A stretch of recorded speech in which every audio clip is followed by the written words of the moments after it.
Jour de visite médicale pour Donnarumma, signature imminente. L'équipe, j'espère que vous allez bien. Aujourd'hui, nouveau Actu Foot. Mais Parisiens, je vous ai jamais vraiment posé la question, même dès les premières rumeurs. Donnarumma, c'est validé ou pas? Sachant que Navas a été prolongé en cours de saison dernière et qu'on a du mal un peu à savoir qui va prendre la place de numéro 1. Il y a clairement débat avec deux gardiens de classe mondiale au sein de l'effectif. Surtout que le portier italien cartonne avec la squadra Azzurra en venant tout juste de dépasser les 1000 minutes sans encaisser de but. D'ailleurs, l'Euro, ça va vite. Après l'Italie, les Pays-Bas et la Belgique, le Pays de Galles a à son tour obtenu son billet pour les huitièmes de la compétition. On va en parler aussi, évidemment, de l'équipe de France qui a énormément déçu face à la Hongrie. J'imagine que beaucoup comme moi se sont plantés sur le prono du match. Tiens, justement, avant d'entrer dans le vif du sujet, je rappelle que si vous voulez être accompagné sur les pronos tout au long de l'Euro, allez faire un tour sur la Team Parieur qui balance tous les jours des pronos 100% gratuits sur le Telegram. 30 000 personnes sont déjà de la partie. Vous avez en plus 200 € offerts sur votre premier pari avec le code LEXCITY sur BetClick. N'hésitez pas, les liens sont en description. Bref, je compte sur vous évidemment pour lâcher votre meilleur pouce bleu, pour le soutien, le référencement, comme d'habitude on est ensemble. Merci vraiment à tous ceux qui le feront.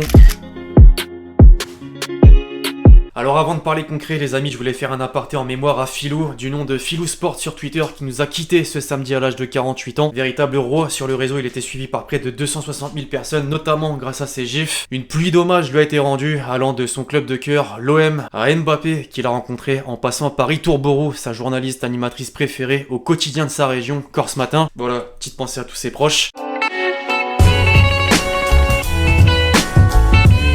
On ouvre une nouvelle page Euro 2020, l'équipe de France avait la tête à l'envers. Ce week-end, les Bleus se sont fait surprendre par la Hongrie à Budapest au stade Puskás. Un score inattendu qui a causé du tort à certains joueurs présents sur le 11 de départ. À commencer par Benzema, le 9 n'a toujours pas marqué depuis son retour et rejoint la courte liste des joueurs qui ont tenté plus de 30 tirs à l'Euro sans marquer. Une stat qui ne veut pas dire grand chose au vu de son faible temps d'adaptation, mais la presse s'impatiente et le fait clairement savoir. Ce matin, le journal L'équipe titrait le déclic vite avec une image de l'intéressé. Bon, de son côté, pour l'instant, visiblement tout va bien. À en voir cette vidéo fraîchement publiée sur ses réseaux. À ce niveau, les critiques malheureusement, elles sont là. Ce qui compte, c'est qu'en interne, Deschamps maintient sa confiance et que ses coéquipiers le soutiennent. Pogba, par exemple, n'a pas manqué de le défendre au micro d'RTL. Vous allez voir les prochains matchs. Affaire à suivre. Si Benzema a pris un sale 3 dans les colonnes de l'équipe, Pavard ensuite était pas loin de la note négative et Joan absolument 0, je pense qu'on est tous d'accord. D'ailleurs, d'après le journal, face au Portugal, Koundé pourrait le remplacer d'entrée. La défense en fait risque de pas mal bouger au fil des matchs. Déjà que Digne prenait la place d'Hernandez, j'imagine pour bien le conserver tant il est important. Les Bleus ont donc été décevants et ont même eu chaud pour le Parisien. Et chaud dans tous les sens du terme, le match se jouait à 15h sous une température de 35 degrés. C'était l'une des causes du manque de fraîcheur physique avec en plus le stade plein qu'a souligné Grisier. C'est forcément dur de s'entendre avec 60 000 supporters, mais en même temps, quel plaisir concrètement de retrouver cette atmosphère. Même avant le coup de sifflet, les Français présents en nombre.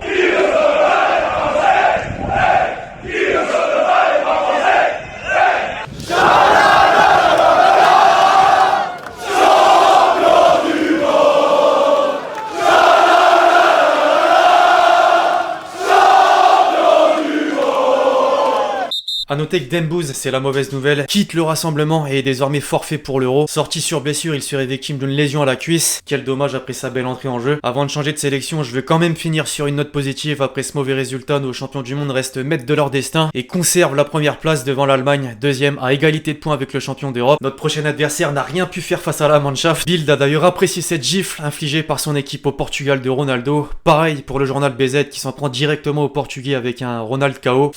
Osé, celui-ci, il avait pourtant ouvert le score sur une belle contre-attaque à la 15e, avant l'égalisation 20 minutes plus tard et le rouleau compresseur allemand. La presse européenne n'est évidemment pas restée insensible à cette démonstration. En Angleterre, le Télégraphe a réservé une première page à Kimmich en furie. Même chose en Italie avec le Corriere dello Sport qui rappelle les hommes forts de cette victoire. Havertz et Gosens, incroyable, tous deux buteurs. Au pays du quintuple ballon d'or, le quotidien Record pointe du doigt le sélectionneur Fernando Santos et ses choix tactiques. Plutôt de bon augure pour nous, j'espère en tout cas. Chaque nation se trouve décidément un responsable. Outre-Manche cette fois-ci, Kane a été pris pour cible par les médias anglais. Les Free Lions ont été tenus en échec par le voisin écossais et le buteur des Spurs n'a toujours pas ouvert son compteur de but. Avons-nous besoin de parler d'Harry, s'interroge carrément le Times. Le Guardian fait dans le jeu de mots avec son nom alors que le Sun parle d'une véritable douche après ce triste 0-0. L'Écosse, elle, est plutôt satisfaite d'avoir accroché un favori. Daily Record parle d'une nuit héroïque, marquée au passage par les fans déjà présents en début d'après-midi éméchés à faire des plavantes dans les rues piétonnes.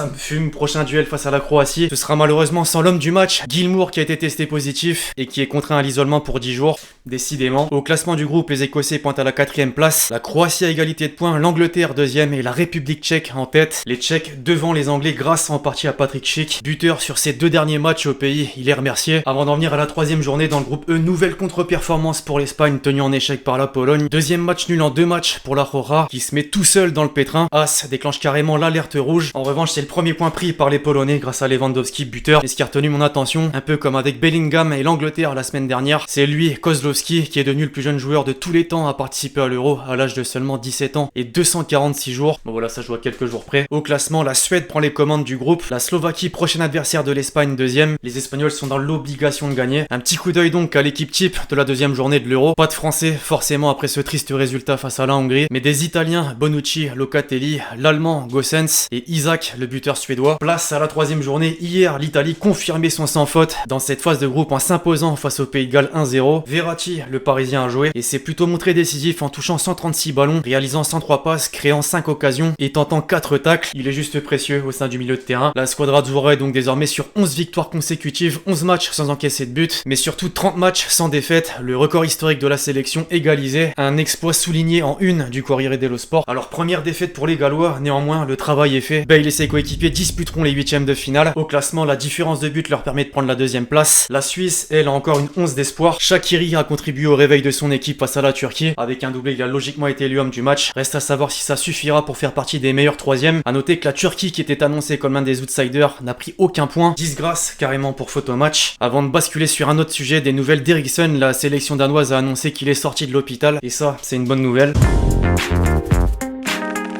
Vendredi, les amis, on évoquait les JO de Tokyo, et notamment la rumeur Gignac qui devrait faire partie de la liste de Ripoll. Cette fois, c'est bel et bien officiel, Noël Le Graët a confirmé l'information, tout en ajoutant que Thauvin pourrait faire partie de l'aventure. Les deux de Monterrey, désormais en équipe de France, pourquoi pas. Concernant l'actualité des grands clubs européens, c'est enfin acté pour Depay au Barça. Le club a annoncé son arrivée sur les réseaux. Le néerlandais s'est engagé pour 2 saisons et fait logiquement la une du Mundo Deportivo. Culé Depay. Après Agüero, Garcia, c'est un bon mercato franchement et surtout gratuit. Laporta semble mieux gérer les choses en tout cas. Le président, justement, ce matin faisait la une du quotidien catalan Sport. Il a parlé lors d'une assemblée et a donné de l'espoir aux supporters, notamment sur la situation économique qui s'améliore. Justement, j'ai retenu quelques propos lors de cette assemblée, notamment à propos de la Super League que Laporta a abordé. Le projet est toujours vivant pour Barcelone, ça représentait un minimum de 700 millions d'euros par saison, plus les variables. Le projet n'est pas enterré, l'UEFA peut encore trembler. Avez-vous vu la réaction de l'UEFA? Excusez-vous, payez et demandez pardon. C'est un monopole, ils ont mal réagi et regardez maintenant, aucune répercussion. Ils l'ont pris personnellement, ça prendra du temps, mais la nouvelle heure arrivera. Affaire à suivre. En parlant du Barça, Grisi réalise un entretien pour Le Figaro il y a quelques jours et visiblement son avenir est tracé. Mon contrat avec Barcelone court jusqu'en juin 2024 et après je pense que ce sera le bon moment pour partir aux États-Unis. J'aimerais bien terminer ma carrière là-bas. Ça sent l'Inter Miami de Beckham. Bon, il a évoqué d'autres sujets comme celui de Benzema. J'ai été surpris du retour de Karim comme beaucoup de gens et je peux vous dire que je n'étais pas dans la confidence. C'est un vrai kiff de le revoir avec le maillot bleu. Je veux tout faire pour qu'il soit dans les meilleures conditions. Manque juste le petit but. Enfin sur les JO, ce serait l'un de mes plus beaux rêves. Vous imaginez porter le maillot de l'équipe de France à Paris aux Jeux Olympiques pour un rendez-vous planétaire. Ça file des frissons. Et on voit encore des médias dire ouais, les joueurs français ne peuvent pas participer aux JO de Tokyo. Alors la VAR, c'est un peu un sujet tabou dans le football moderne, normal j'ai envie de dire. Figurez-vous que Thiago Alcantara a réalisé un entretien pour le journal de l'équipe et a été interrogé sur le sujet. Sa réponse, ça t'enlève l'essence de jeu, ça enlève la roublardise, la malice qui fait partie du football. On fait des erreurs quand on joue. Les arbitres doivent en commettre aussi parce qu'ils sont humains. Comme quoi chacun a son avis mais plus son contre justement. Enfin pour la route, dernière déclat de Mats Hummels qui m'a fumé d'ailleurs après Allemagne-France. On m'a dit que mon fils, âgé de 3 ans, avait célébré mon but. Je devrais probablement lui apprendre ce qu'est un but contre son camp. La question que vous m'avez posée dans les commentaires du dernier Actu Foot, tu penses que l'Italie peut gagner ou aller loin? Je te suis depuis la Belgique, et ben clin d'œil à tous mes Belges. Clairement c'est même plus une surprise, je pense que le statut d'outsider, on peut le retirer maintenant, je pense qu'ils font partie des favoris. Avec ce premier tour, la confiance est gonflée à bloc. Franchement ouais, ça va faire très mal encore une fois en phase finale, selon moi en tout cas. Second poteau, Pavard.